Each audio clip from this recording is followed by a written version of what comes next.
Hello বন্ধুরা, আজকে আমরা রান্না করে দেখাবো মাছের ভর্তা কিভাবে করতে হয়। দেখতে থাকুন পুরো ভিডিওটা। মাছটা তো আগে থেকেই কাটা ছিল, তো দেখো তারপরে কড়াইয়ের মধ্যে জল দিয়ে মাছটাকে দিয়ে দিব, আর এদিকে লবণ আর লেবু দিয়ে মাছটাকে সেদ্ধ করে নিচ্ছি ভালোভাবে।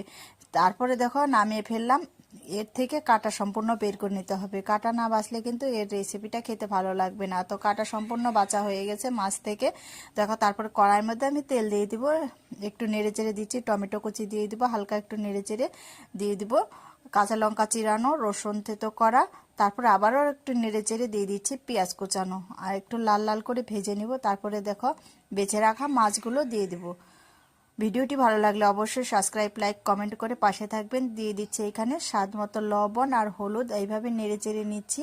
তারপরে এখানে লঙ্কার গুঁড়ো দিব, জিরে আর ধনের গুঁড়ো দিয়ে তারপরে দিয়ে দিচ্ছি ধনেপাতা কুচানো, দিয়ে এইভাবে করে নেড়ে চেড়ে কিন্তু নামিয়ে ফেলতে হবে।